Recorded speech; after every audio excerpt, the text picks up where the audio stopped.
blastmusic247.com. We're changing the industry one artist at a time.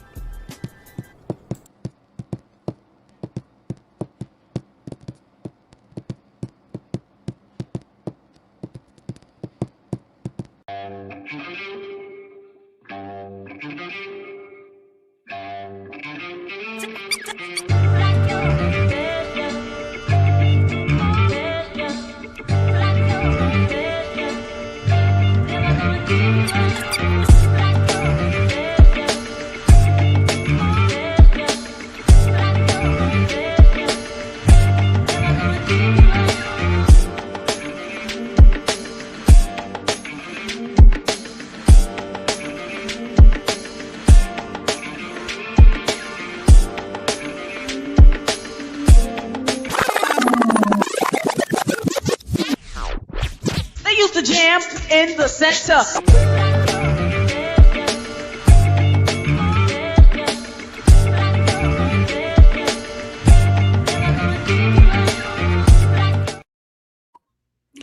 Yo, that was on me to make sure to get bumped out.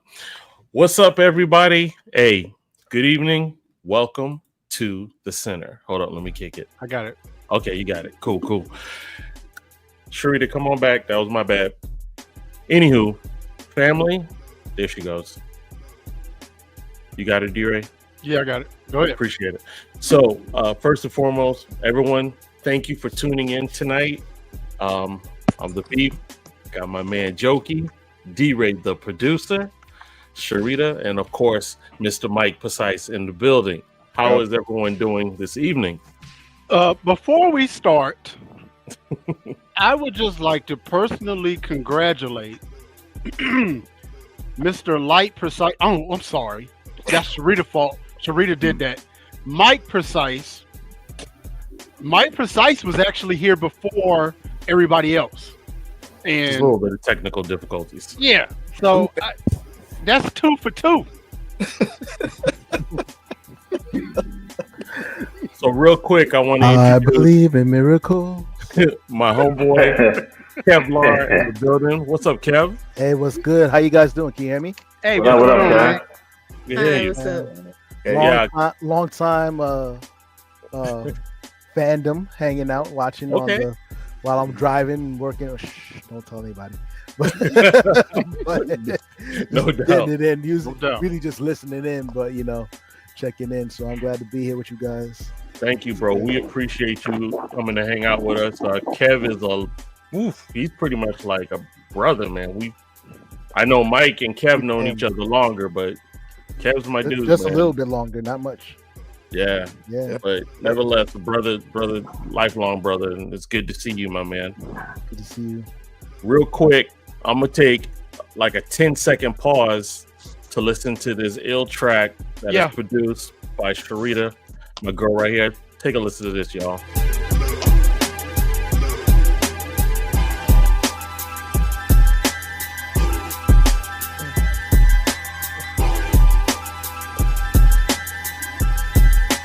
Yes, sir.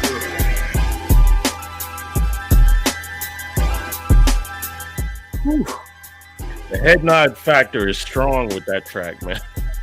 Yeah, that's fun. Thanks, guys. Thank you so much. That's fire. I love that. So, I have the It made me want to go to the gym. Well, and look, and we don't believe in gassing nobody's head up. Even though Jokey is telling me to be nice to people, if it was horrible, I would just basically say that was horrible. But you did your thing with that one, sis. Yeah, that's no doubt. Thank you. Nah. Wait a minute. Is she flexing? For me? Editor in chief, are we flexing this evening? That's Flexing? right. No, just giving props. Ladies and gentlemen, for those that don't know, Blush. Y'all gonna make me turn the color of Kev's shirt. Okay.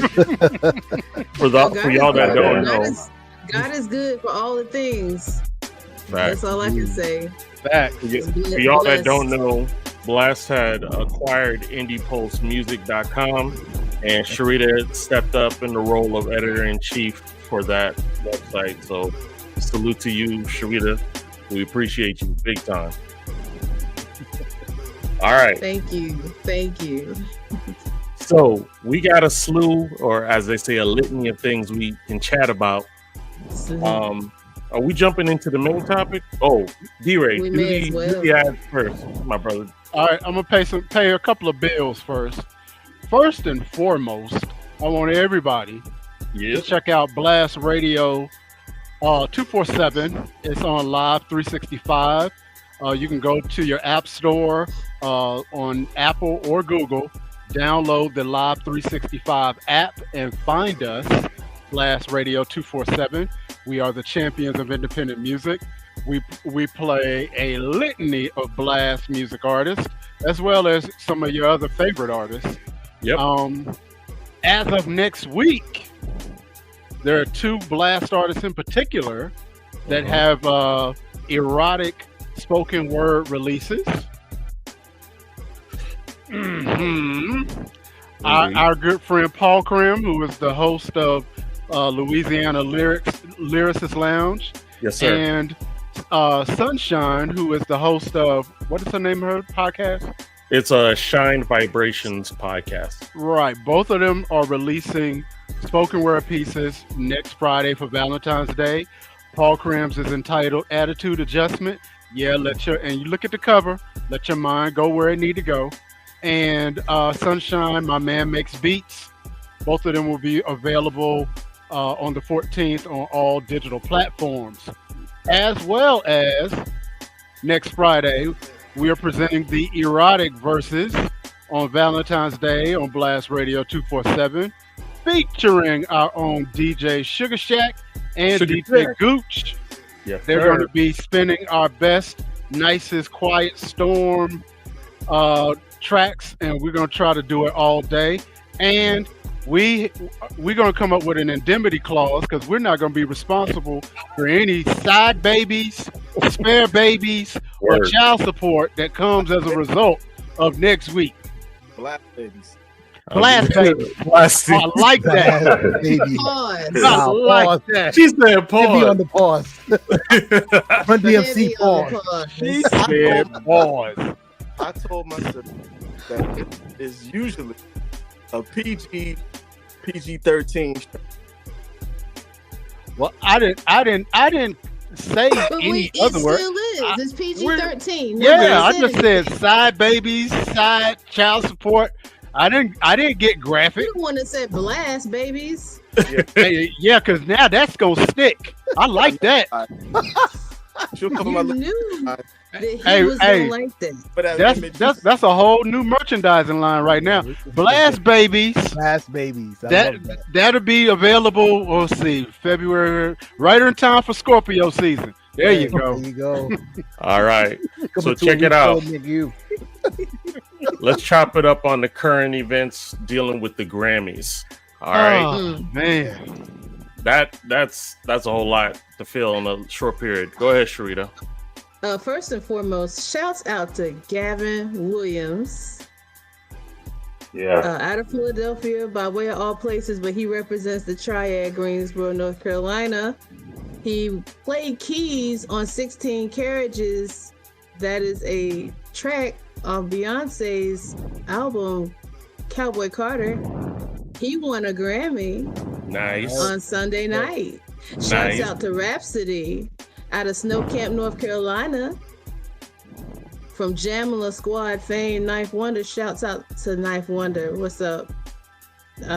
She won a Grammy for her compilation with Erykah Badu. They did a track called 3 a.m. It was an impromptu thing. I actually followed how that process went. It was really, really very organic.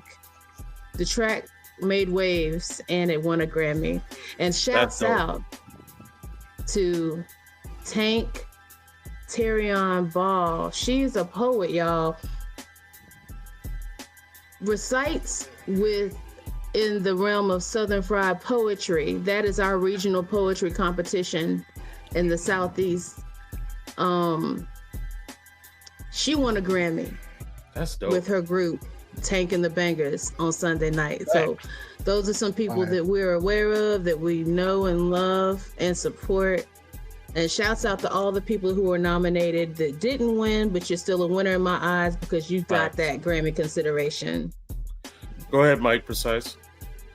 I got a shout out to. Oh, one more. Vanessa Ferguson in Greensboro also won a Grammy. Okay. Wow. Yeah. North Carolina cleaning up. Go ahead, Mike. Well, I got Brooklyn. I'm shouting Brooklyn because Corey Henry, Yeah. the best roots gospel album. And Corey Henry just so happens to be one of my brother-in-law's best friends. My brother-in-law, who is a renowned percussionist, who played on that beat. He's played for the Icon Price touring, Diamond Birkin, lots of gospel artists know him. He's played for R&B artists, toured with Russia. So yeah, big up to my man, my brother-in-law, Alan Plummer, and Corey. They doing it, man. They really have gone a long way. So, and since we are shouting out people we know personally that has something to do with the Grammys, I'm going to send a shout out to our friend Omega Sparks. Yes, sir. Out of Charlotte. Omega is actually on the board, the Grammy board. He does some of the voting. And so shout out to him. Shout out to everything that he's doing this year. Oh, hey, you can bring him back in. That was it. But I just want to say, country is a genre. Not a, you understand? It doesn't belong to a race or a person. Neither does hip hop. Yep. And I'm gonna leave it.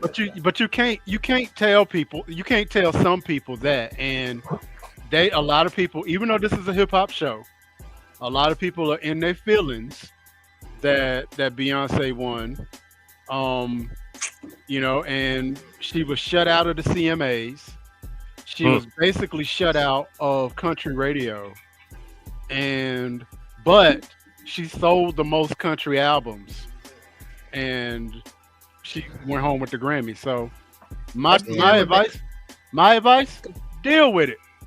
But I'm gonna bounce off him. I'm gonna bounce off him. There you go. By saying the thing that makes a song or indicates what genre that it's in is the dynamics of the track. The Cowboy Carter album had dynamics of country music. Our beloved Ray Charles did a country music standard album. Wow. Well, I mean, if you want to keep score, and we try not to keep score, because people don't want us to keep score. But if we're going to keep score, it belongs to us anyway. That's a fact. But let me ask you a question. D-Ray. Let me ask you a question. Did we start that though? Because we gatekeep too. Yeah, did we start that? See, so we gotta stop that too. Like I feel like we do the same thing. Like we don't want Eminem or anybody to win a hip hop Grammy, but then you get mad when the opposite happens. We have to start holding ourselves accountable for when we do certain things as well. Welcome to everybody though. Well, yeah, but here's the thing, Jokey, and I feel where you're coming from. Here's my thing. Don't sit there and tell me one thing when my research says the other. And I'm not talking about you. I'm talking about the public, right? So, country is our music, blah, blah, blah. So, people that look like you. Popping in and out. Say it again, you popping in and out. I'm sorry. It might be my mic. My mic probably got a short because I'm getting mad. But the last I checked, people that look like you were not enslaved from Western Africa, did not bring stringed instruments over, did not encompass African rhythms into the actual playing of said stringed instrument. So please, if we want to get together, we'll stay together. But if you want us to keep score, we can do that too. Mm. Don't Yes, get mad no more. I wore my dashiki for a reason. Don't get mad no more. But So anyway, since we there, we gonna get into the Doshi situation or the No, Doshi conversation. I got a little something to say about. Go ahead. go ahead. Okay, so okay, and I'm okay with bully footing because that's the way everybody's moving these days. I'll 45, 47. You know, I'm okay with kicking the door and saying, okay, this is what it is. I listened to Cowboy Carter, and I feel like, to be honest, there's like 2 or 3 real country songs on that joint, and the rest is me trying to twang it up because it's from Houston. If I'm going to be controversial or not, that is what it is. Beehive. She country. She's from Texas. No. So I understand. Now I understand you talk like that. I understand. Somebody breathing hard on that mic. It was probably I understand that's where she's from, but there's other black country artists that have full country albums, which I'm glad. The positive is that I think, especially if you saw the Christmas Day. Christmas Day football, where she came out and she brought all those other girls behind her. All those other girls were country artists way before she decided to do this. Mm-hmm. Like, okay. So let me. I do love that, but hold on. there's a couple. There's like she has like 1 or 2 songs that I can honestly vibe with, and if it's music and okay, it's sort of like it's like me saying that Florida Georgia line is hip hop. It was a merge, you know what I mean? Mm-hmm. It's a merge, and it sort of kind of is like, okay, we doing like a mashup, but it's not wholly country, it's not wholly hip hop, you know. Completely. Okay, So, let me push back a little that's bit. the thing, Like that a hip hop country fusion. Let me push back a little bit on that. Ironically, Randy O'Neal, who is on Blast Network, she did a podcast right when the album came out on her podcast on the ranch, which I was a guest on, and we talked about this and we compared Beyonce's Jolene to the original from Dolly Parton, and you're right, it is a hybrid. It is not a traditional country album. It's not an album of country standards. It is a hybrid, and as a purist, you have every right to feel some kind of way when you have a musical mutt coming in and bodying everybody on radio. That being said, it's also saved your genre. It's also records like it that saved country. Think about Old Town Road. Where was country before that track? You know what I mean? And so, like I said, yeah, I get it. But and why is it that when Beyonce does a hybrid, everybody gets upset, but Shania Twain sold 40 million records as a hybrid pop country artist, doing crossover, and doing exactly, and so that's the same thing. So miss me with that. And one more thing. I am not. And don't come after me, y'all. I am not a big Beyonce fan. I'm a fan of her business moves. I'm a fan of how she operates in the business, but I am not big on her music. That being said, I respect her hustle. That right there is 100%. That's how I feel. I'm down with her getting that paper. I'm down with her, pushing it, pushing the envelope. The accolades, she's getting the accolades because she's Beyonce. I'm gonna keep it a buck. If Solange came out, now I like Solange more than I love. Like Solange, I can't wait for her next album. If Solange came out and did that identical album, they'd be dog walking. Let's keep it a buck. There's a lot of other people. Wow. They came out. If Kelly came out and did that album, Baby Dog, there's no way she's winning it. She won because of B. She's B. She got the Beehive behind her. It's a huge is a huge push. There's very few people I can think that I'm would with do you, Sugar Shack. that entire album, the way that album was done, and it's not B and it have success. Well, can I rope this back to hip hop? We thought. Hold on, Sharita. Hold on. Because the hand raising got to stop. You don't want me to step on you because you know I will. Step on me, because you know I'm into that. Listen. But what I was about to say though, roping this back into hip hop though, how many people back in the '80s felt kind of Will, because that was not considered authentic hip hop either. Neither was Kwame, neither was Tribe, neither was especially MC Hammer. There were a lot of people who was like, "What is this? What was it used to call hip hop?" That's what I heard it back in the day. So we always have this purist sort of argument on what is pure, what is not. Let it be and let people like what they like. How about that? No, I'll let people like That's what my point. And let people That's not my like point. let people not like what they don't like and be able to talk about it too. All of those artists are hip hop artists.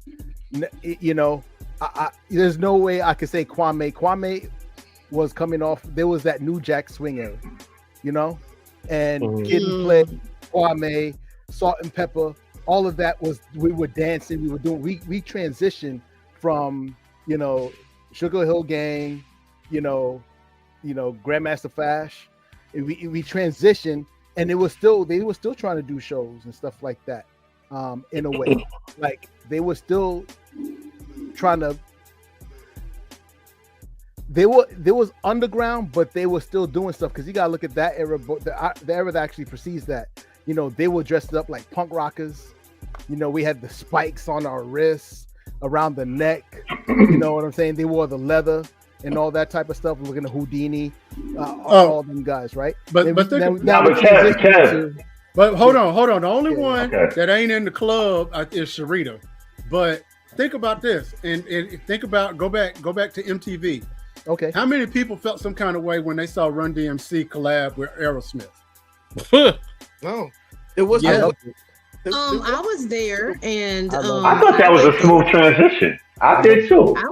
I heard a lot of people was like, "What is this crap?" That's how the Beastie Boys was out when the Beastie Boys was out when Run DMC was out. Yeah, I like rock, but what I'm getting at was amazing to me. Yeah, I know. I'm talking about, not talking about me, but what I'm saying is the argument has always been, what is purist? What is pure? Whatever genre of music. That's why there's genres and subgenres now, because there's pure rock, exactly. There's industrial rock, right? Grunge rock, alternative rock. That's why there's subgenres now. But in the early days, in the late 70s, early 80s, in hip hop, there was exactly. So you didn't have some. Yeah, but it's hypocritical. It's hypocritical to say purist when somebody like Jelly Roll could jump from rap to country. Or when Kid Rock can jump from rap to whatever. That's all I'm saying. Just be fair around the board. That's all I'm saying. From White Iverson to a Grammy nominee. That's all I'm saying. All right, genre should not mean race. Genre does not mean race. It doesn't belong to anyone. Just like hip hop doesn't belong. Type. Right. Okay, real quick, what I was trying to say. Beyonce has exhausted every genre that she could, and the only one that she hadn't exhausted to get, record of the year? I believe that's right. That's right. Was Country. Of the year. Like that I am proud of it. This is the first record of the year nomination that she achieved and won, okay? And this was really like the magnum opus of awards for her, because she's been pursuing it in all the genres that she's explored. So okay, this is my last comment on Beyonce. Wait a minute, wait, real quick. And just to get away from the country thing, don't sleep on K. Michelle. K. Michelle made a seamless transition to country. If you haven't heard K. Michelle's music as a country singer, boy oh boy. Wow. You're doing yourself a disservice. You're talking about Ain't that right, Kev? That's right, 100%. killed it, and she could go back and forth, but she has that voice that sort of lends to it. She already. has that. She has like a little that yodel. term. She has that little yodel in her voice. You know, if we looking at that. And my last thing I gotta say is Beyonce should have won album of the year, song of the year a long time ago, and I don't know that this is the one, but I chalk it up to like a Denzel not winning for Malcolm X, but winning for a Training Day. You know what I mean?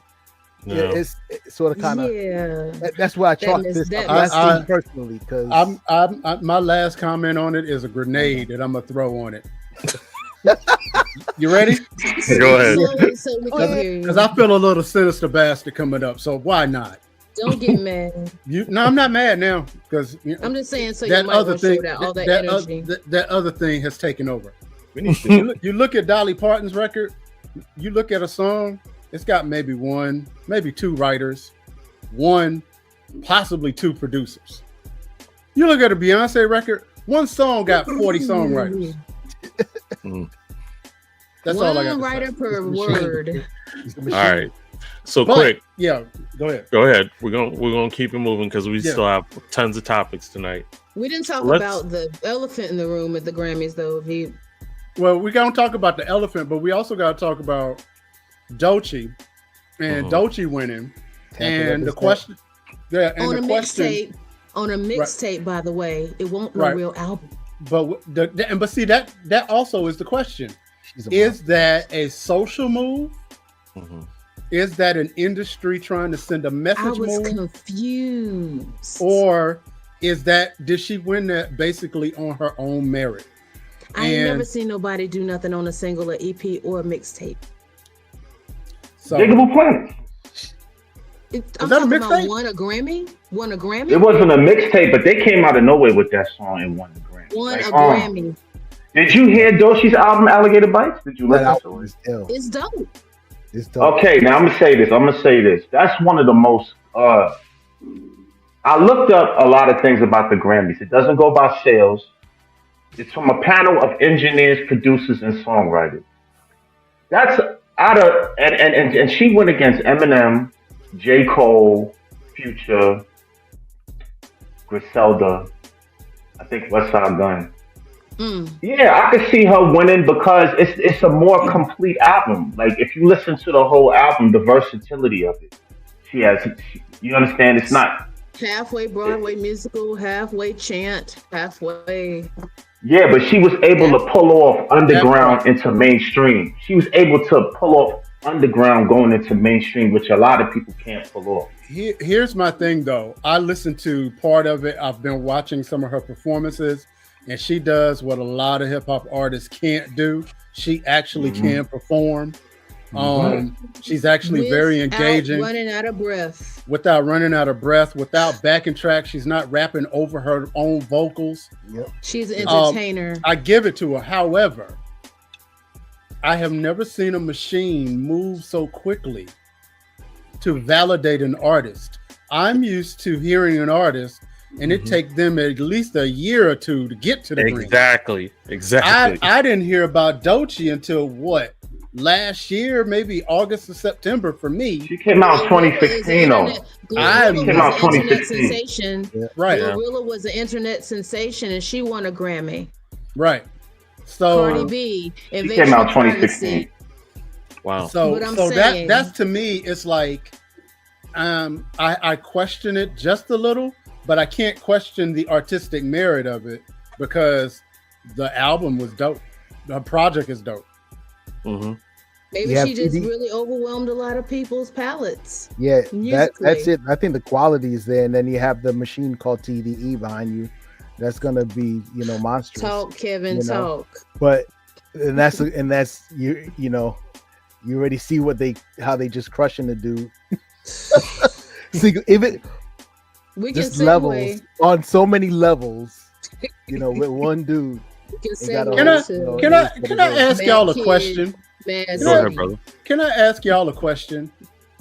And this is everybody out there in the center. What do we call the center? what was it? The lounge? Is that what we used to call at the Boys and Girls Club, where the TV was at? Anyway, all the people out there in the lounge area. You ever got in a fight and lost? And then not many talk about it. and then have the entire world talk about it. Talk about it. That's crazy. Yeah. Even the president. Like Roy Jones Jr. got knocked out and stayed down, and then peeked up to make sure everybody was out the room before he got off the mat. I mean, look, even the president. You got the president talking about it. You got heads of corporations. You got the Super Bowl.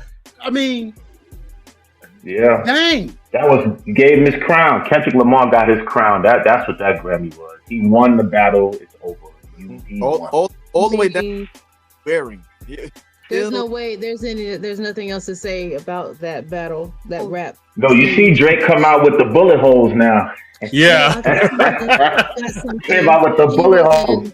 He was in Perth last night. He was in Perth last night. He was in Perth. Drake, that is.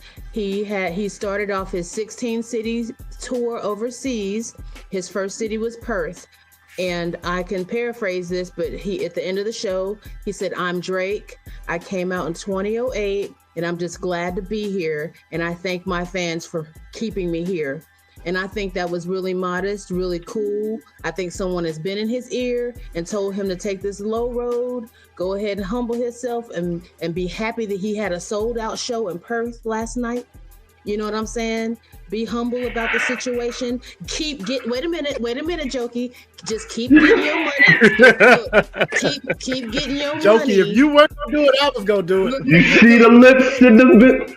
Turn out the lights. Guys, keep getting your money the way you keep the party's over.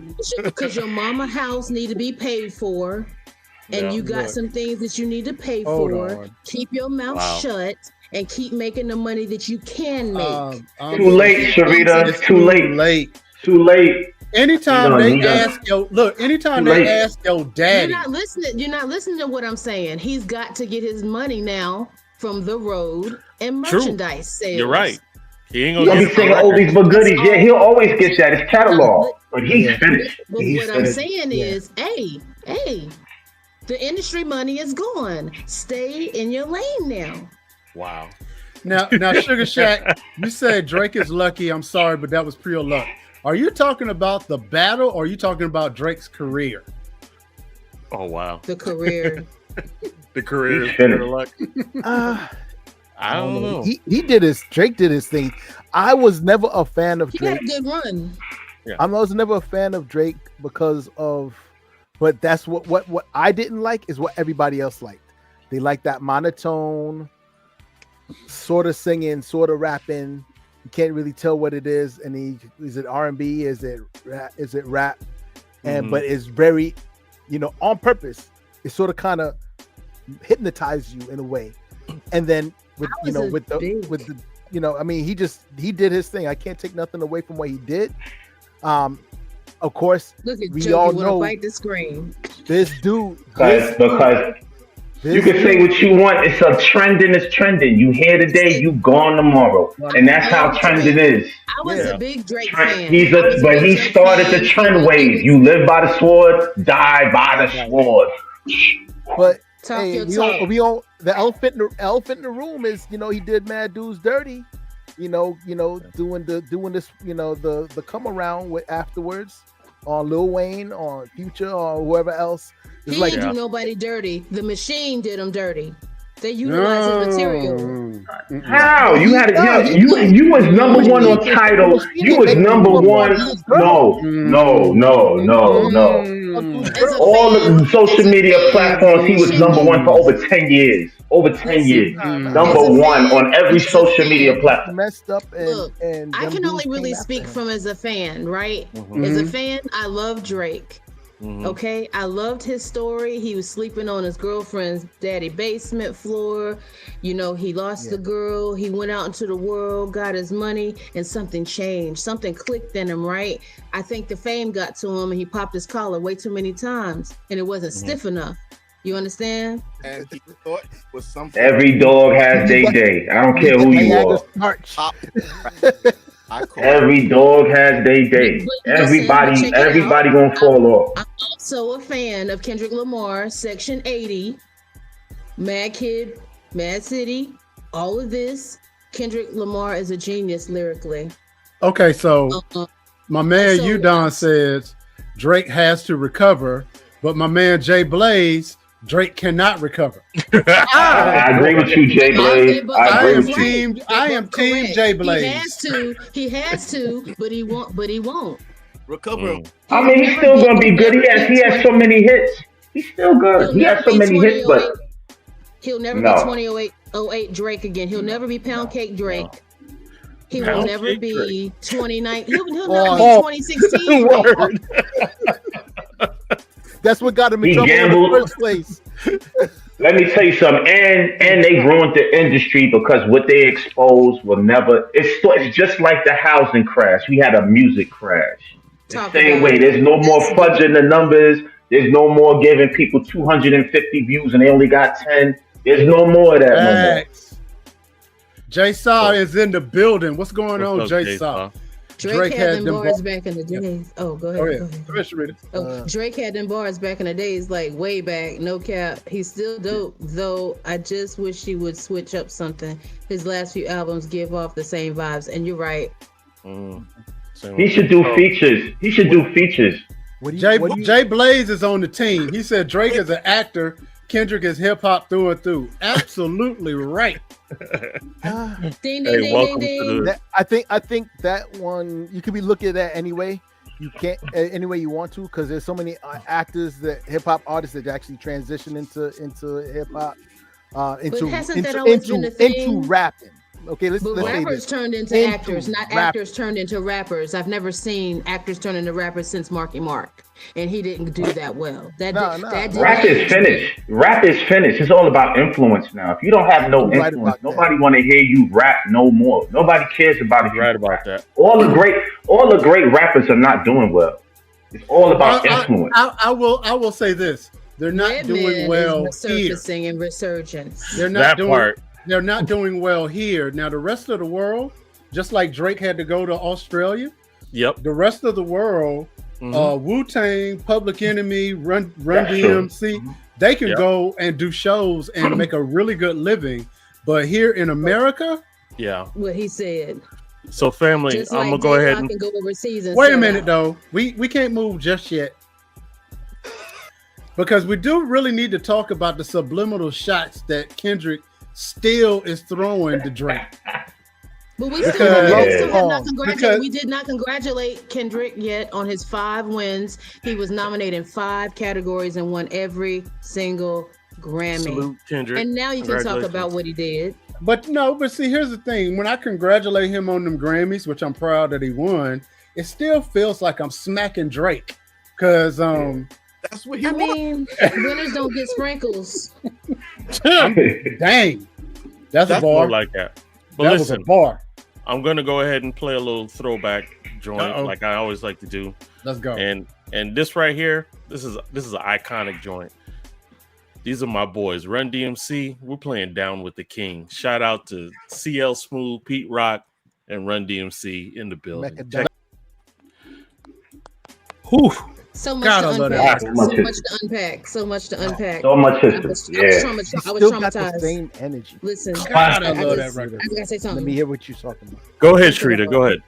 I'm sorry. I just get so Go ahead. 3 verses. There's no doubt, without a doubt, 3 verse tracks are a relic. Yep. Mm-hmm. First of all, 3 verse tracks are a relic. Did I see Eazy-E in this video? Yep. Okay, boom. That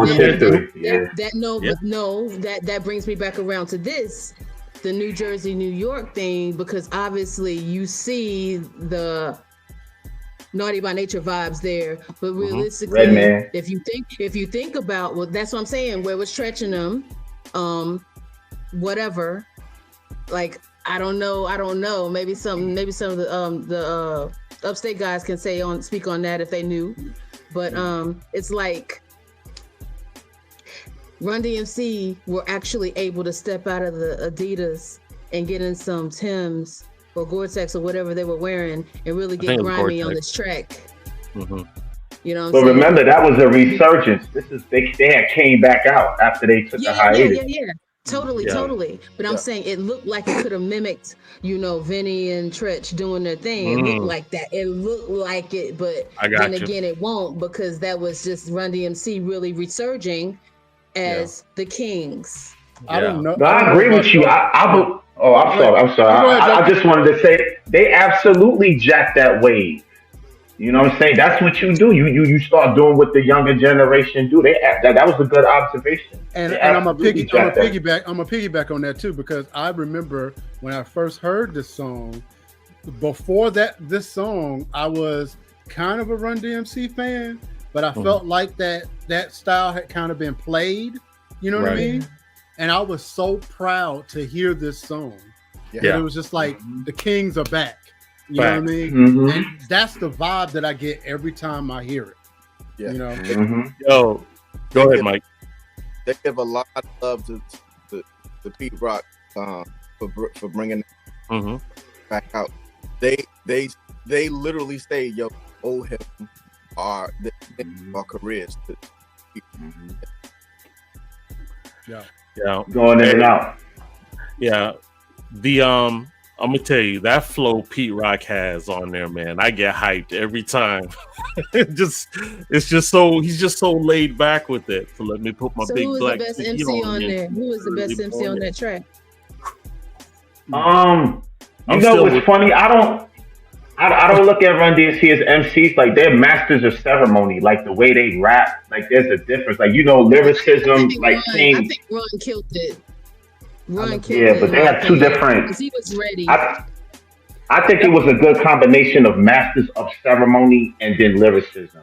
You know because I mean, like, I like Run's delivery, but the line that if the G-O-D is in me, then the King I be. Okay. Yeah, you got it. That's a shirt. That's a shirt. Yeah. You know what I mean? That's a shirt. That's a Bible verse. He who is, was it? I can never say it right, but he slipped up some Christian hip hop on us. So yeah, he that is in me is greater is he. Greater is he that is in me than he that is in the world. Thank you, Jokey. Thank you, Jokey. Man, Jokey, you sound like somebody that went to theology school. I did for a second. After high school, he went straight to college. No, I didn't go. No, I was thinking about being a minister at one time. Yeah, it wasn't for me. So was I. Surprise. Hey, so to keep this vibe session moving, shout out to the family and loved ones of Irv Gotti. He did pass away, for those that did not know. Real quick, I got not even a minute video of Irv Gotti. Let's check it out. Hey, good DMX story. Yes. So when we made What's My Name, so he was doing the vocals, and I was like, everyone else was going nuts for the record. And he looked at, and so while everyone's going nuts, he's just looking at me. He's like, what's up, Gotti? And I said, I don't like the energy. Yeah. He said, what?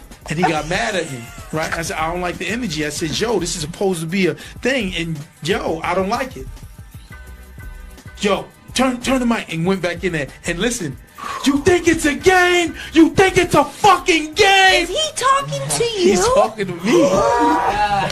You think it, and he's jumping. You think, but here, when he did that, right? I'm looking at Darren, who's my crime mate, and Darren's like, Gotti, you son of a bitch. He said, you got him, Gotti. It's crazy. Rest in peace, Irv Gotti. You know what? Rest in peace, DMX. I'm gonna say this. Say what you want to say about Irv Gotti. All the drama, all the stuff. But anytime somebody can take a genre of music and turn the spotlight on what they're doing and have the whole industry pay attention to what you're doing, because there was a period between like maybe 90, 98, 99 up till about maybe 2000, 2003. It was on the radio all the time. If it wasn't Ashanti, it was Ja Rule. If it wasn't Ja Rule, it was DMX. I mean, and so shout out to that effort. Shout out. And I cannot believe we're living in a world, just like Sugar Shack said, we're actually living in a world where DMX and Irv Gotti are no longer here. Wow. That's a I was getting ready to say crazy that. thought. That is and use this as awareness of getting on top of your health, people. Facts. Diabetes is not a game. High blood pressure is not a game. As you get a certain age, how you eat and how you take care of yourself is very serious. Yeah. Y'all tell It's these very guys serious. And to the get it youngins, done. y'all got to start early. That's the best thing. Facts. The longevity you have, because when we all get older, things just hit. But if you give yourself a little bit of padding by starting earlier. And I'm gonna Fife say died at this. 45. Right. Fife died at 45. Yeah. Right. But he was born with diabetes. He was born with Yes, he was. I'm And I knew Fife personally. Yeah. I knew him personally. Always struggle with it. There's a difference when you have somebody that you're in competition with, or you can even consider them an enemy. But there needs to still be a line. There still needs to be a line of respect. I knew you was gonna somebody when somebody passes away, when somebody is ill. He said, "God bless him." That he only did what he look. Wait. Miss me with that. I'm not condoning it. No, I am a believer wasn't, to my heart. I am in consecration at this time in some places. All right. And I'm not satisfied with how Curtis Jackson dealt with that. I am not satisfied with it. I will say we meet people and love people where they at. And he did say, God bless him. He's going to do something different. Because he knows that he got to do something different. He got to do something different. No, he don't. But professional, you got to understand. You have to understand it. That's what I'm saying. Professionally, he's got to do something different because he's got believers who. Yeah, but this went to this. But Sharita, why? I'm not gonna say nothing on this one. I was thinking about it long and hard. Once something goes to the streets, this is no longer hip hop. So I'm gonna stay out because certain things was done. Certain things was done. People got shot. People almost got murdered. I'm not getting in that. Got none of at a certain point, we have to stay out of it. Like I look at it like hip hop wise, we lost a great one. Yeah. But professionally, I'm not even gonna lie. If I think of some of the things that happened, that would have happened to me, how would I feel? Not everybody forgives, man. Yep. When things go outside of when things take to the streets and things really get done for real, like we're not gangsters here. We're all professional career people. When you take things to that respect, Jay Blaze, respect. Yeah. What he just said. Yeah. So, I really go ahead. I'm sorry. Don't know that taken down. What'd you say? That particular video was taken down. That's what I'm saying. He got people next to him telling him, "Yo, stop." But the damage is done already because at the end of the day, you could take it down, but the streets already know what you just said. And to me, it's just how I, as a grown adult male, how I operate, that I believe that what goes around comes around. Yeah. Well, we're not a gossip. This is not no gossipy show, so we're not going to expound on what I'm about to say. But I'm saying he got enough to worry about on his other side. He don't need to be doing crazy things. You know what I'm saying? And we'll leave that right there. That's just what he does. No doubt. He's a so family. Before we get into the main topic that we had, I wanted to shout out two people that did something absolutely amazing. That's a part of the center. First of all, my man Jokey. For you that don't know, Jokey be making some crazy, dope beats. All right, that's number one. Number two, Mike Precise. As we say, he released the Kraken on this track. This is an honor for you, my man. We had made a visualizer representing Jokey and Mike. Y'all got to listen to this, and we'll be right back. Let's go. I want to see this. Go. Yeah. Yo, this track is fantastic. I wish I could have blasted it on plastic back when I took wax to the basement from the attic. That's what I did at my grandma's crib, checking records for the next break beat I could get. A basement DJ, no big crowd to amaze. Flashing back and forth and transformer scratching all day with headphones on my high top, so they never slipped off. Head nod rocking to the beats that I mixed off. A boom bap minstrel flip, the instrumental, no instruments. I just sniff the intro, rock that. MCs love rap, they cop that. Cock back, shoot your best shot. You got that. Hot Tracks video show, that's the throwback. We go back to when they said, and you know that. That's that boom bap, that pop crap. That's not hip hop, that's whack. Stop that. But I know they can't, cause you got to sell them records, and you can't do that with that 1-2 checking. Yeah, it's 1 for the MC and 2 for the DJ. Microphone checker, cause we say what he say. Ladies say ow, fellas say ho. If you wasn't there, well, now you know. Cause the party was a party when the DJ's fresh. Playing joint at the joint, dance floor don't rest. Got the circle over here, who could dance the best? Pushing up on the ladies with the most finesse.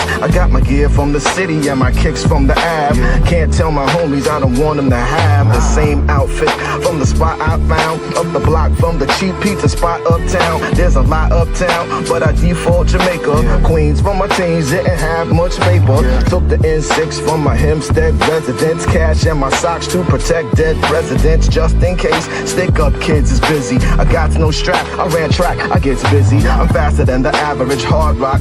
10 seconds flat out the 100-yard blocks. You got to know the rules from the school of hard knocks. Niggas want the shoes, I refuse to rock my socks, so don't get tooken. You got to know when crooks is looking. Don't get got, if it's hot, start booking. Especially if you was out solo in the streets. Even if you was big and bolo in the streets, you might think twice if your hands is nice. Heads like Con Ed putting out they lights. Didn't have any fights, but still did a lot of running. With cans in my hands, cause 5-0's coming. I had to leave the backpack, I'll re-up next week. Boost mad cans as I plan the next piece. Going out bombing, I got my mop tips and extra fat caps in case I clogged it. The outdoor artist, trucks and walls. I never hit the train yards, I didn't have the balls. Scared of the third rail and scared when I heard jail, cause cops wanna fight quick and drop you with nightsticks.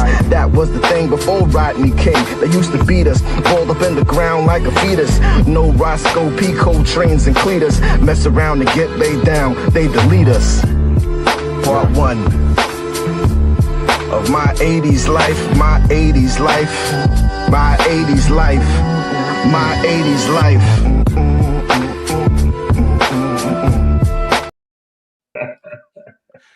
Woo! Oh. Yo. I'm gonna say this publicly. Fire, that track makes me so happy.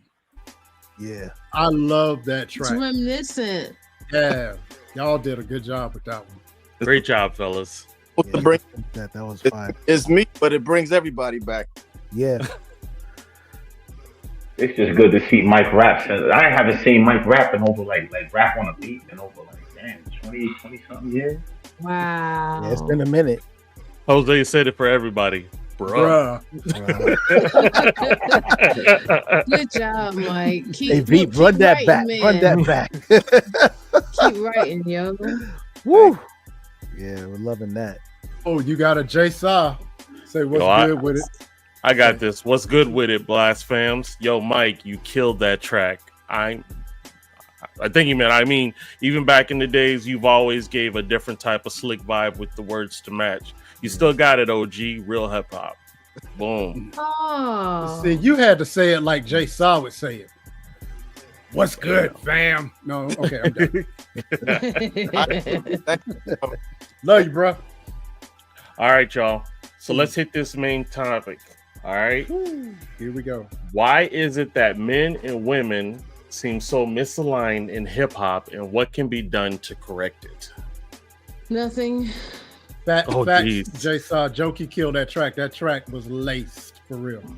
Yeah, But getting back to that question, you know, it's funny to me that we even having this discussion because the first actual hip hop record that was released by a woman.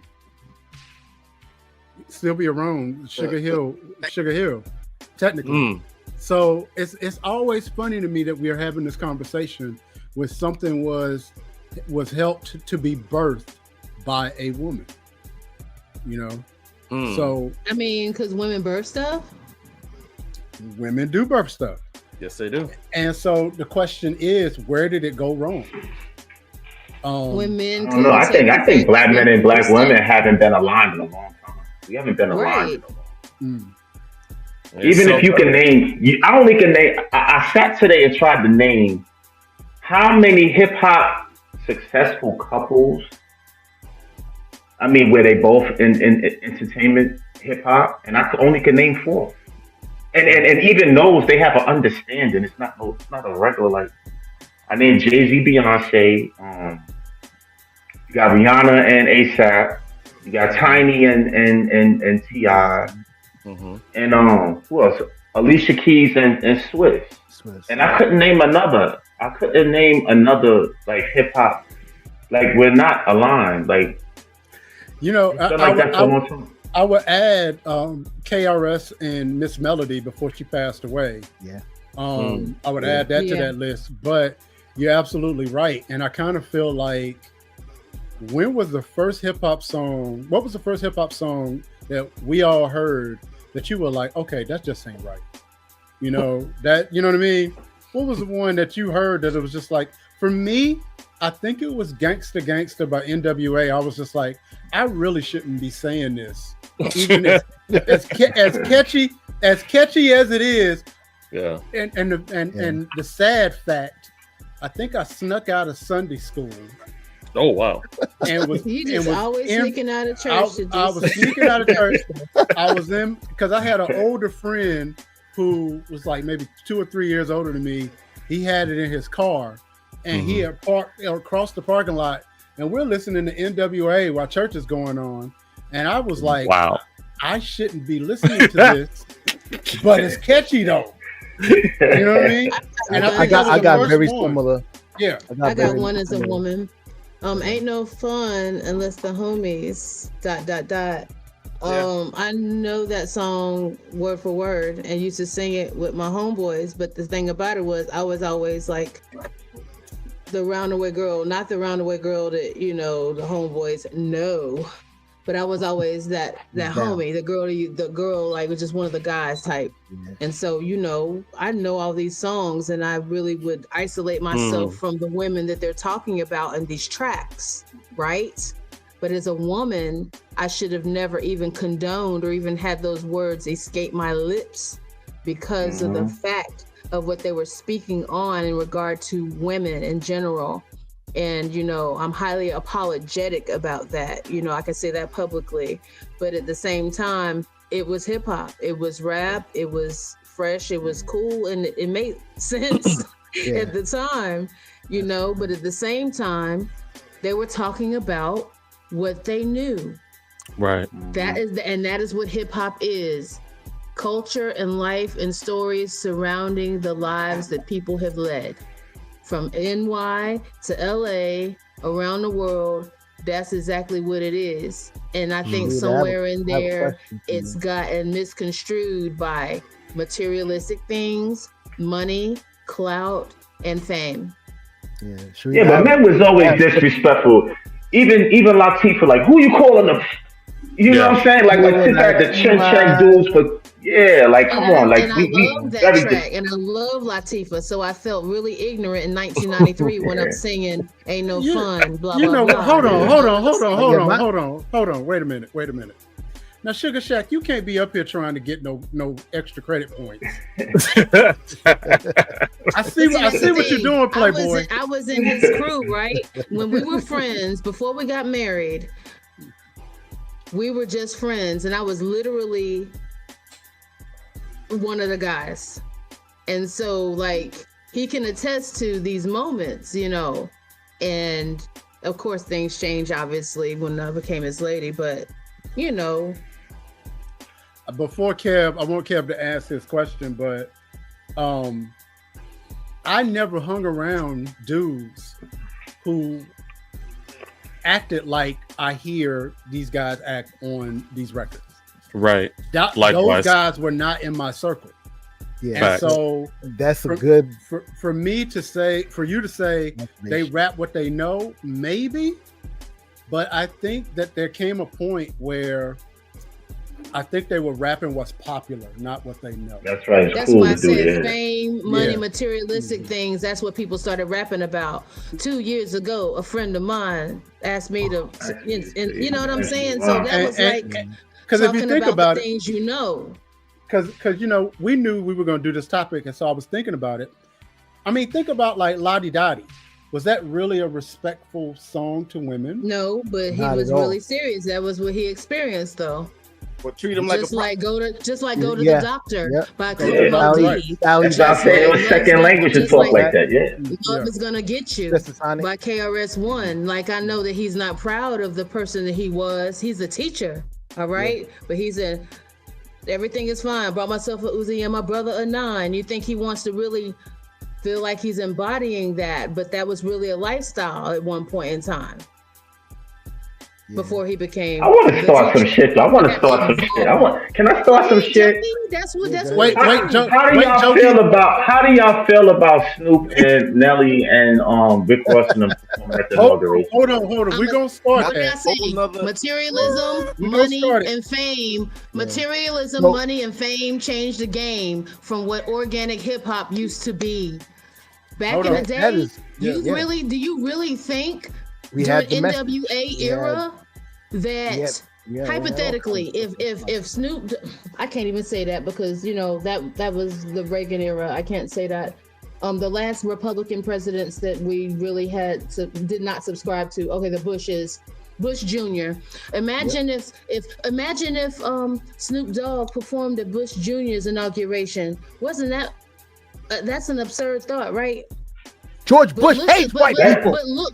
That's funny that you said that because I was going to take that approach. I agree. But look what Snoop is doing. He is wearing Skechers, guys. Yeah. He is all about the money. He got his own shoe. Olympics. Yeah. He's selling outdoor fire pits, guys. That one's okay. That Yo, one's a little Jay. tricky. Let's keep it a buck. those things. They're in the room. If we know the whole story behind that, 4 years ago he said what he said. Maybe Fast Nelly forward- would be questionable, but not Snoop. Snoop going to get Fast- it. His wife fast is going to forward make sure he to going to get it. Fast forward to a couple weeks ago, and his friend, who was a big part of cryptocurrency, asked him to do him a favor.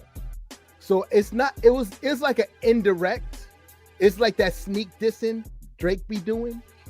It's that sort of kind of thing that it was covert. So it wasn't directly because it wasn't on Trump's main stage. So it wasn't on Trump's main stage. That's the first thing. We got to know that. He was DJing. Now the thing is that the internet never forgets. Of course. It's easy to clap him up. And I looked at, because I follow him, I'm looking for him to have some sort of response, and he's mum. He's saying he got real quiet for a little bit. No more little, because he always has a little funny memes he be putting up. Now he talked with his chest. He said some disrespectful. You asked me. That soundbite that he did a little while back didn't age well either. When he was like, I heard it didn't. Here's now here's he's out I've seen it. I should have brought it. He's out there looking crazy. Hold on, go ahead. Hold on, because I never got my initial. Yeah, go ahead, Kev. And I think you did answer it in your 3 stage phrase money. The influences that are caused, but money, materialism, and fame. Right? Yeah. How much? Because I'm a believer in what is put out there and what's made popular is not it's not Bahamadia, it's not Common, it's not Tariq. Who's killing it lyrically. It's and doing the thing. Why isn't it Roots up there? Why isn't it? There's so many other groups. Man, I'm lost for words for my girl. No, I talked about her earlier. There are those positive people, and there are those people that are congruent. But what doesn't make it does make money if you put it out there, but the narrative is they want to control what we see because they know it breaks down our family structure. It breaks down our mental capacity. And okay, it's a bit of it's a bit rebellious because rock and roll was like that when it was popping. You know, it was Elvis when he did the little thing with his hips and women were passing out. You know what I'm saying? Oh my gosh. And then he became the rhinestone king. So, it just sort of transitioned from rock and roll to hip hop with the whole rebellious thing that is the only narrative that we have to push. While there's other good music out there. This is my response. Is that why Doechii, an artist who's in recovery, is able to get up and stand up for some things? Yeah. I mean, well, that goes back to the initial question, number one, because without the industry push, would we have heard her? That's number one. That's a rhetorical question. Number two, this is a complex question and answer as well, because we were talking about the misalignment, but we also started talking about Snoop, right? Back in 91, 90, somewhere around in there, it was 80 to 85% of all hip hop that was purchased by white folks. Women. Oh, white folks. White folks. That's a fact, because they had white, not women. And that's what I'm saying. And so right now, when Snoop is at Donald Trump's whatever, his fan base that has supported him all these years are those young white suburban kids that are now in MAGA, right? So why wasn't any Wu-Tang members there? Hold on, wait a minute. I'm getting to that. Okay, I'm sorry. Yeah, you're fine. So he's not pissing off his audience. He's actually catering to his audience. But then there also is the bigger question of the programming that took a Bahamadia down, that took positive music and put it in the underground and gave us something like WAP that got a Grammy, right? This programming that when you talk to the average sister in the late 90s, early 2000s and say, how can you listen to that song and it's denigrating women? And they go, well, I don't listen to the words. I just like the beat. That's programming, right? Yeah. And it's programming by the people who buy the records. Can I make a deep point too? You got to remember too, rap has astronomically blew up since the 80s and the 90s. A lot of these rappers are in rooms that you would never be in. Like for instance, when Meek Mill got out of prison, Robert Kraft picked him up in a helicopter. Snoop Dogg was chilling with Martha Stewart. You got Kanye West going to Mar-a-Lago. Like Ice Cube meeting with Donald Trump. So it's a different demographic. Like back in the days, we looked at the government as the enemy. The black community didn't like Ronald Reagan because of what they did to the Black Panthers. They didn't like Bush because of how they handled the floods. They didn't like the presidents, but Donald Trump is a different type of entity because he is a supporter of. He was an early supporter of civil rights and the Black Panther movement. If you know your history, I do know. He actually was he was at the first NAN meeting with Al Sharpton. So a lot of black people, a lot of black men get to go and talk to this. They don't feel as threatened as the black woman does. There's a disconnect as far as like the way black women look at Donald Trump and the way black men do. And I argue on. You need to go on my Facebook. The argument. It's not even an argument. Right, the ways is what separates it. Right, black men do not feel the same way black women feel about Donald Trump, and that's a fact. And I'm gonna say that's a big fact. Donald Trump used to be the person to be. He used to be the person to be back in the day. No, I don't necessarily know that, but here's what I know about this. There has been this sort of pervasive opinion that if you are not a baller, if you're not a man that can go and spend thousands upon thousands of dollars on your lady, then you weren't quote unquote a real dude or a real baller or whatever. And this attitude is an attitude that a lot of dudes are going, okay, then I need to make Donald Trump my hero. I need to get my numbers up. I need to get my paper up. And however he's doing it, despite the fact that he wanted to put the Central Park people, he took out a whole full page ad for the Central Park 5 to be lynched, despite the fact that his dad discriminated against public housing in the late 60s. Right. And so, and don't even get me started about where his dad made his money over in Germany. So, but at the end of the day, it's almost like this vicious cycle of materialism, like Sister Sharita said, materialism, commercialism, and how that trumps our common sense and our sense of community. Hip hop was supposed to be community. Right. It was supposed to be, and there was headed for self-destruction. And there was nothing community building about Snoop, Nelly, and Soulja Boy performing at the inauguration. And if I'm gonna be real, let me be real. There was nothing community building about Janelle Monáe taking Nelly's music and did a freestyle and basically cussed that man out to his face. Emasculated him. Facts.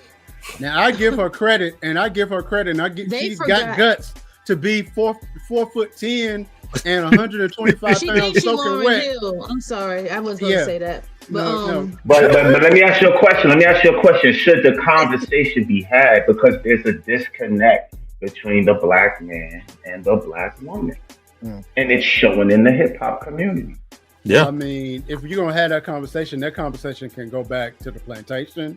Because you're saying, what's the answers? Yeah. What's the answers, right? There has to be a conversation. There has to be a conversation of why we so divided like that. I think some of it needs to be closed doors, though. I think one of the big things that us as people do, we want to be seen, we want to be heard, we want to put everything out there in the street, and everything don't need to be out in the street. True. So what to keep amongst ourselves and off the cameras, and what to put in front of the cameras. That's one of the. That's going back. I feel you, Mike. I feel you on that. But how this is like this. Wisdom, but I don't know how do you get that done. Yeah, that's wisdom. Yes, hold on. That's wisdom. However, if you're going to insult me publicly, I require a public apology. Public apology.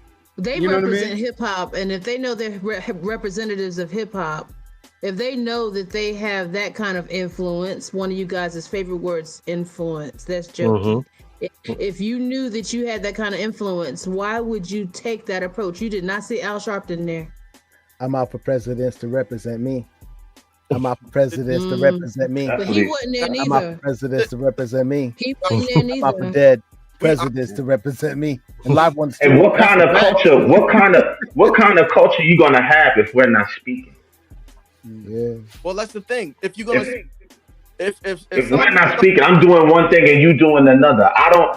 The one thing I admired about Obama and Michelle, I actually felt like Michelle made Obama stronger. Like, you understand her input. Boom. You understand Let's talk about that right there, because she did not attend any of the inaugural events, and she said why she did not, in spite of what her husband's status is. And he went though. Because he had He's a part of that club. And he went. Why did he go? She didn't go. He should. Why he went? Because he's a former president. Yeah. But here's my thing with that though. That's all right. That's their business. And this is kind of There you go, Mike. Yeah. Mike, look, Mike. Mm-hmm. Go ahead, Mike. The problem is the alignment. I'm talking about me, Mike. Alignment. Married people stuff. Here's my problem with this now. You know what? You're talking about. Hold on, Mike. You're talking about former President Obama and Michelle Obama. My problem now is looking at how Trump has approached. There it is, Jay Blaze. Exactly. He didn't go. Trump didn't go, Jay. Trump didn't go. Hold on. It was his duty. Wait, hold on. Looking at how Trump has approached this administration in the first month, I'm now kind of pissed that Obama didn't do the same. Right. You know what I mean? I mean, I'm kind of pissed that Obama spent the majority of his presidency, all 8 years, trying to be a unifier rather than protect what needed to be protected.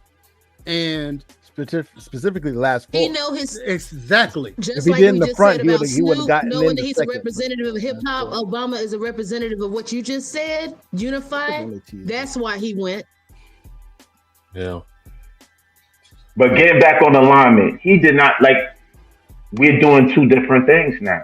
I see. So how are we getting together as a community when you're doing one thing and I'm doing another? Our interests are not the same. But there's plenty of black interests are not the same. There's plenty of black people, honestly, that don't feel like Obama had our best interest at hand anyway. Facts. Especially the second term. Maybe so.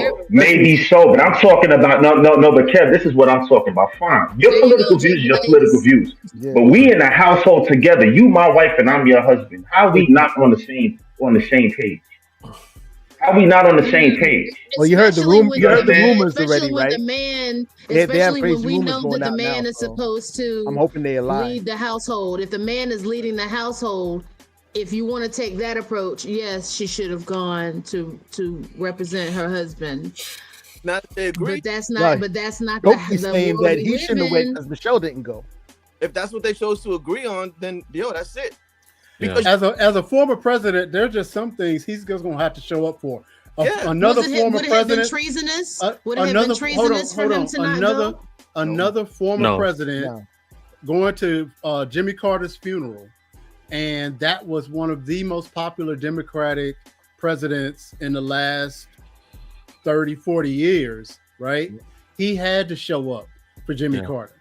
Now, regardless of what Michelle thought of Trump's politics, Obama was going to have to be there, period. Now, I get what you're saying, Jokey, in that how can two walk and they not agree? Yeah. But there comes a time where my duty has to override what you think, and I'm gonna have to show up whether or not I like it or not. And as my wife, in a you're muted, Jokey. Listen, in a good relationship, you're muted, Jokey. We want to call it compromise. Oh. I don't necessarily call it compromise. It's what do you agree on? This is what we agree on. This is what we clearly don't really agree on. But is it worth the relationship though? And if you can both agree, exactly. So it's not worth the relationship. It's not worth the relationship. You still feel the way you feel. I feel the way I feel. But it's not worth the relationship. The relationship is a much bigger thing. This is what is most important. So you do that. I'm gonna stay here, and it's gonna be over. And then we still just got us. And let's bring that. That's what it is, though. That's what it is. Hey, I'm with you right there. I wouldn't win either. If you call my wife a monkey and a man and all that stuff, I'm not going. I'm not going. And guess what? He ain't going. It was just he ain't going. Well, guess what? He didn't grow up in the Bronx. I didn't know that. He didn't grow up in Brooklyn, and he certainly didn't grow up in the Triad, North Carolina. He grew up in Hawaii. Maybe that's different. Hawaii. You grow up where I grow up. You call my wife that? Oh, I'm willingly to go put the red suit on with the red flip flops. And those that know, not the orange one. Yeah, give me the red suit, the crazy suit. For something specific like that, I tend to agree. Yeah, he do. Yeah, you didn't say that at first. I'm just I'm just saying, you ain't say that at first. You got me over here I done popped a headache pill over here. Like you didn't even have to have me take the headache and see the medicine. That would have been like a no-brainer right there. I got my husband in the panel. I mean in the lounge. Ray said, if he has to, I might have to hear about this when I get home. Look. Dang. But you ain't gonna have to hear all the points that he scored. You ain't gonna have to hear that much. But if he has to be there, I mean, if it's like what D. Ray said, and it has to be there, well, if it's civil duty, yeah. You stuck it. Why do you have to be there? Trump wasn't there the last time. Trump didn't go. Why you have to be there? Why you got to be the one that be for Jimmy Carter's funeral? For a Democratic president that lived to be 100, he had to be there. Michelle didn't go to the funeral. Now, the inauguration, I feel like, and I agree with Jokey, Mrs. Obama's Trump did not go to Biden's inauguration. Obama should have set that one out. He got booed anyway. That's not his base. So why? So exactly. Why you went? You just played yourself to me. You played yourself. You know what? Because he wants. So basically, you're saying Obama is the Drake of the White House. Hope in democracy. Oh damn! Man, he looking. Yo, he let me down to the point. He is a sucker. Oh, hey, Mike. No, Mike, there's no way in the world I was going. You, Mike. Mike caught it. Mike caught it. Guess what? What did you just say earlier? Where he from? He ain't like us. Mm. We like him. Yeah. We like him. Nah, he let me down. Out of here. Get out. President ever. Hold on. Jay Blade, the inauguration is a proud time for America. You cannot blame Obama for fulfilling his duty. Well, then I can blame Trump for not showing up to Biden's. Yeah, Trump didn't show. Once he did that, all bets was off. I did the same thing.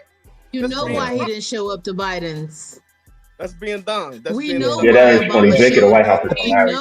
We know why Obama showed up. That's all kind of wrong. We know why Trump didn't show up. Come on, y'all. Yeah, no doubt. Barack pulled up, but he needed to show. One thing is right now the Democratic Party is hurting, and hey, visibility is a big thing, and he was the last positive, big visibility person. In the Democratic Party, so that makes sense. You know, for me, politically, it makes sense, just to show that hey, like there's somebody that's going to be representing the party. He like a now, little boy. Hey, Jokey, I agree with you. 100%. But looking back and looking at the type of person Barack and the type of presidential. How he ran his presidency, his status, and how he wants to be viewed. There's no way he's not going because he is that guy that's gonna. Yo, not only did you go, you had your arm on homeboy's shoulder, keying after he called you illegal immigrant, called your wife Michael. Yeah. Oh man, you a sucker. Look, you sleeping on the couch. If I was a woman, you'd be sleeping on the couch. Look. Hold on. I cannot believe what I'm about to say. Okay. Because it's about to make me sick to my stomach. Here we go. Trump is more hip hop than Obama. Hey, he from Astoria. Unfortunately, this is true. A lot of people say that. Yo, he got his own thickness. Hip-hop. He's from Astoria, Queens. He's a hustler, bruh. Yeah, he stands on business. And he knows how to trend. He stands on business. D-Ray, he knows how to trend. Stays trending. And we made I can't even turn on my phone. He's the first thing I see on my phone. We do our best to state the facts on the center. I think his rap name should be Sunny D.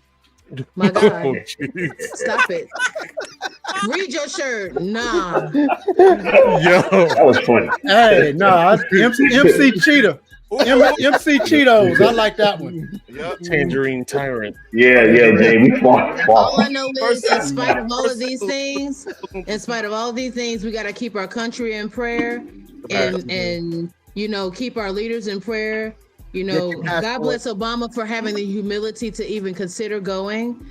And may things be all right in the Obama household, guys. But back on subject though, alignment. We are not on alignment, and it shows publicly. That's all I'm saying. It just looks bad. We're never on the same page. And here's the thing: if the Obamas are misaligned. Oh yeah, my God! That's what I'm trying to. That's what I was getting at the whole time. If the Obamas are misaligned. I don't know about doing that line. Because that's not the jokey way. Okay. I don't know about you finna take this trip with me and you finna learn. Yes. Scenic route. Go ahead, Mike. We are not aligned. The husbands did things. The husband did things the wife didn't want them to do. And throughout history, but us black folk, the husbands did stuff that the wife didn't want to do. If they listened to their wife, they wouldn't have gone here. They wouldn't have said that. Okay, I'm about to say something that's going to be hard to hear, and I know we're up against the clock, but there has been this pervasive sort of belief that goes back to the plantation, that a black man is supposed to be willing to lay down his life for his lady. Be easy, Jay Blaze. Oh, you got to go. All right, man. Yep. Thanks for coming through. That a black man is supposed to risk it all for the honor of his queen. And that goes for his life, his livelihood, whatever the case. Where we are today is that there are some black men that are saying, no, I ain't doing that. There's some black men. There are some black men that are saying that my career and my social standing and my socio-economic status means more than your honor. And that's what they married to. Because black men haven't valued black women in a long time. And here's the thing. Since before Vietnam. But you know what? You know what, Sharita? You know what? You have a small but growing percentage of women who don't marry men. They marry the idea of marriage. Hey. Yeah. What you mean a small percentage? That's what everyone's perception is. And then you get into the marriage and realize you're marrying an imperfect individual and you cannot change them. You have to allow the change to take place in the individual if they choose for it to take place. Well, the changes have to change. They have to change themselves. I'm sorry, Ken. Hold on. Before you do that, let me say this before I forget it. Okay. The problem with that whole assertion, Sharita, is I need to start writing stuff down. I'm getting old. The problem is that there's this assertion of, as long as everything is paid, I'll put up with whatever. And that's the percentage I'm not in. I've done that before. Okay. And I think it's deeper than that, though. People go to the grave with that mentality and be so miserable just because you have to understand. Y'all missing it. These kids never seen the civil rights ever. These kids never had to fight to live in a neighborhood. These kids never came outside and seen a cross in their back. They never seen someone. These kids never marched. These kids never heard of Yusef Hawkins. They never got ran off a certain block. You ever got ran off a block?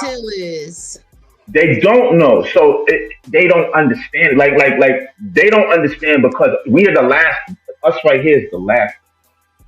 Yeah, you understand? They really don't understand. They never been through. Like me, when I grew up, we couldn't go on certain blocks. You got chased off.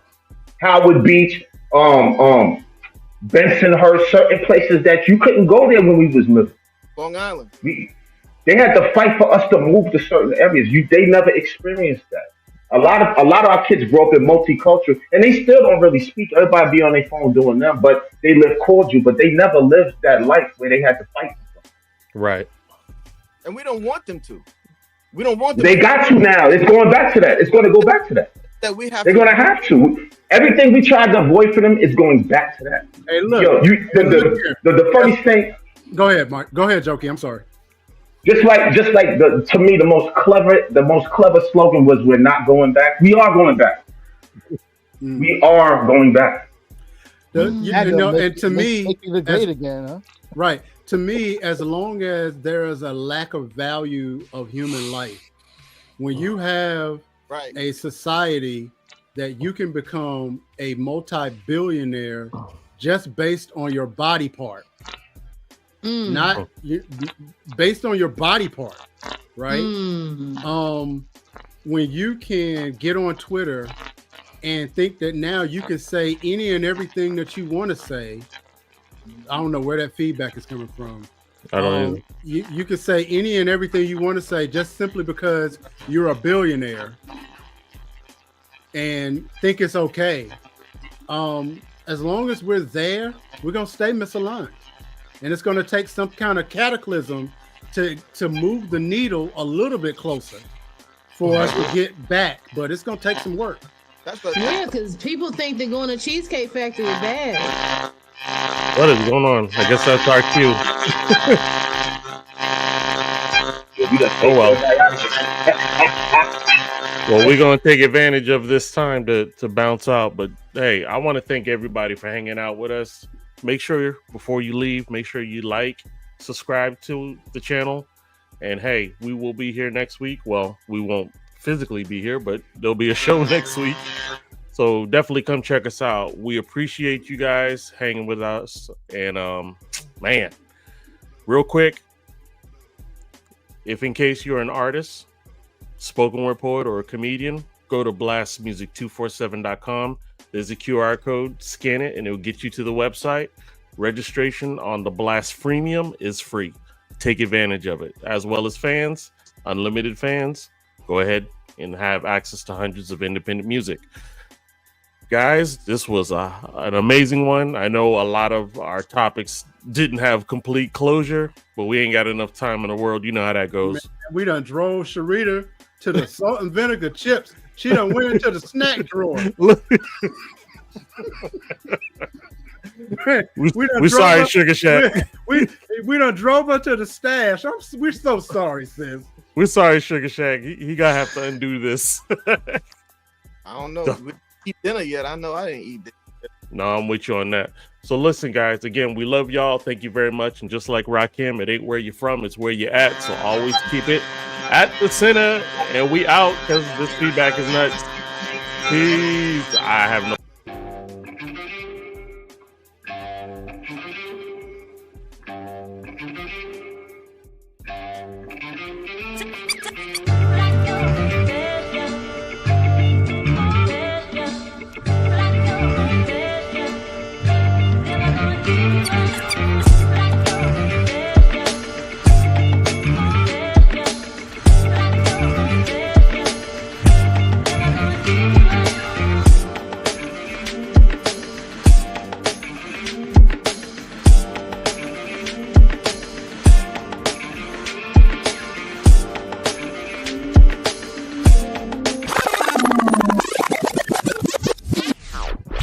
They used to jam in the center.